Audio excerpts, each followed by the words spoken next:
collectively, as the global church, we can help carry in.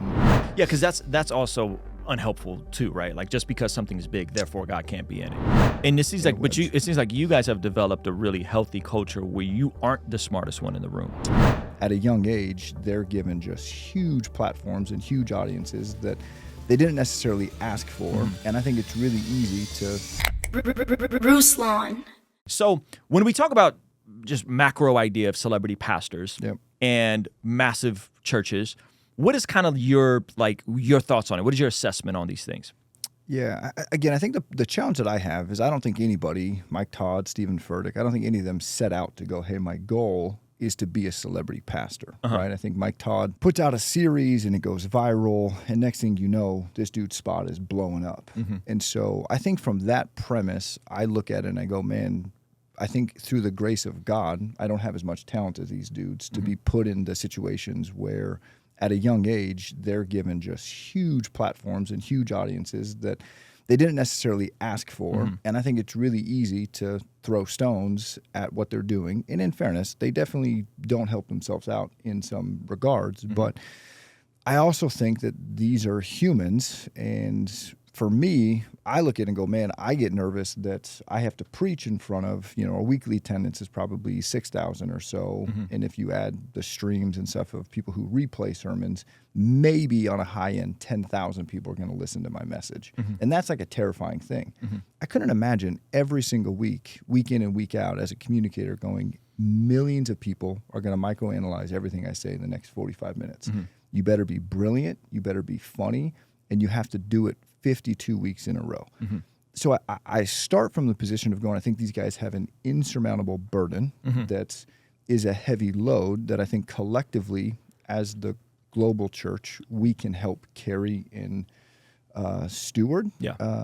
Because clearly, and again, I think there's some debate on it, but there's a massive anointing on their life and God is doing something, right? So the question careful is, with that word. They're going to come for you for using that word. The question is what, right? So I guess that's the premise that I start from. And I think that I don't think there's anybody that does anything perfect. I think there's really poor small churches out there. I think there's really phenomenal small churches out there. So my discrepancy my issue isn't necessarily with the numbers. I think there's amazing big churches and there's terrible big churches. Just like there's amazing small churches and terrible small churches. Yeah, because that's also unhelpful too, right? Like, just because something is big, therefore God can't be in it. For sure. Right? Or just because it is big, God therefore has to be in it. We talked about ends justify the means type of thinking, right? Thinking that just because God allowed in his providence for a church to get big, that means that he was a part of the entire journey, right? Sometimes people get lucky. Sometimes it's you're at the right place at the right time. Sometimes you're cutting edge on a technology. So I love that, man. I love your heart. And I think you extending empathy to these guys that are in tough positions, I think is really it's good. It's good. And I understand you're not trying to offend your political connects, just in case. That's right. Mike Todd needs to get you to speak at Transformation Sunday Anytime. for White Sunday, just joking. Yeah, if he wants to set the bar low so he comes back and reminds everybody how good he is, fly me out and I can teach that week. Yeah. Hey, you may not know I make music, but I have a brand new song that just came out. Here's a quick preview. I went from being a porn addict to sharing the gospel with a porn actress who was criticized for being low status by the same OnlyFans who treat us so lavish. I'm confused. I swear y'all thought he did doing podcasts, hot takes. He still can rap. Now, this is my first song that I've released in over a year, so I need you to go to Spotify, Apple Music, or wherever you consume music and stream Too Soon right now. Add it to your favorite playlist, share it with a friend. So hit the link in the description or go to RuslanToTheMoon.com to stream Too Soon now. I'll see you over there. Oh, they got me with the dramatics. You knew that a moment cannot be. So you said something really interesting, and you said it would terrify me if I knew that hundreds of thousands of people were going to be watching back my 45-minute talk. Or in Mike Todd's case, I mean, his brother's going for an hour and a half, 2 hours sometimes. Oh, crazy. Yeah. Oh, yeah. So my question would then be, when we were on the preaching team, there was an actual team. Like, I wasn't going to go up there and jump out the window and say anything crazy, right? Like, you guys would watch usually we would kind of conceptualize the message together. Then you guys will make me say the whole message in front of you, Yep. which was really awkward. Talk about preaching to a room of 4 pastors, right? And there was multiple checks and balances before anything ever went up on a Sunday. And when we would skip those checks and balances, a lot of times the messages didn't turn out great, right? That's when stuff. So if you have the self-awareness and the humility to say, man, I'm under pressure just preaching in front of 10,000, wouldn't that logic also be extended to someone that is preaching in front of 100,000 or preaching in front of 1 million? Wouldn't we want to dot every I, cross every T, and not say sloppy things? And if we do say sloppy things, at the very least, come back around and correct it. Yeah, 100%. In an ideal world, I would think of 1,000% yes. And again, I would also operate under the assumption that every one of these massive, pastors that have these massive platforms have something like that.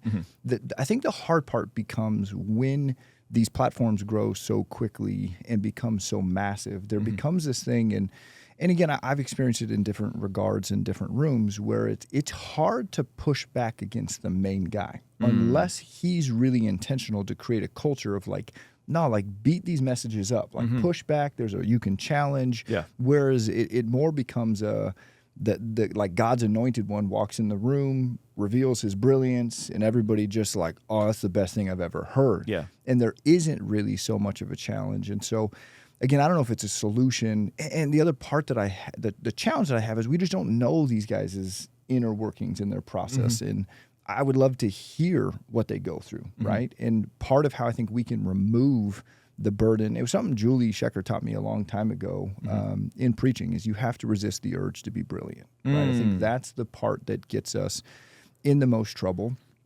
I think that there's we do a Thursday sermon programming meeting now, and truly that room is what makes our messages good. It's that collective room that we flesh out the ideas together.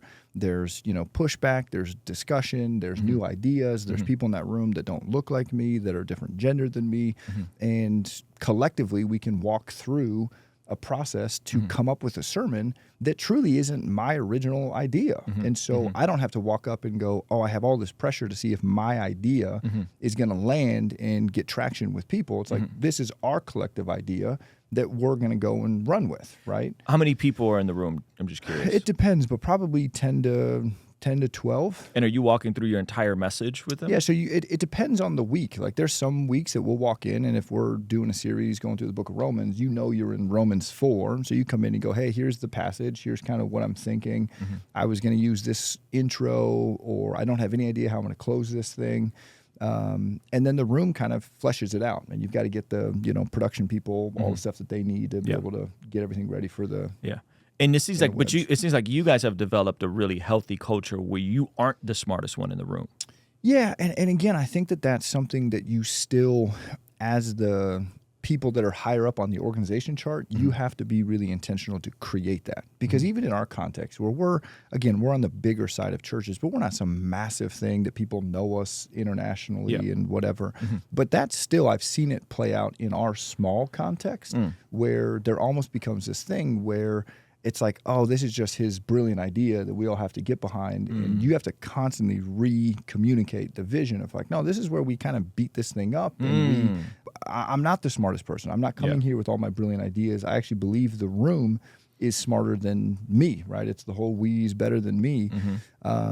So you just take that and you exasperate it into millions of followers, millions of views. And dude, it's just got to be such a bizarre, non-natural thing. I could not imagine trying to steward that. Hey, this clip is from our daily after party stream. If you enjoyed it, consider signing up for our Patreon community for only $5 a month, where you get access to the replays of our daily after party streams, as well as the uncut extended versions of our podcast, Discord access that's private, and a discount code for our merch store, only $5 a month. And ultimately, it's the best way to help us contextualize the gospel of Jesus using media, podcasting, and of course, YouTube. The link for that is in the description or in the pinned comment. The perks are amazing. You should get on there. It's only $5 a month. I'll see you over there, all right? Peace.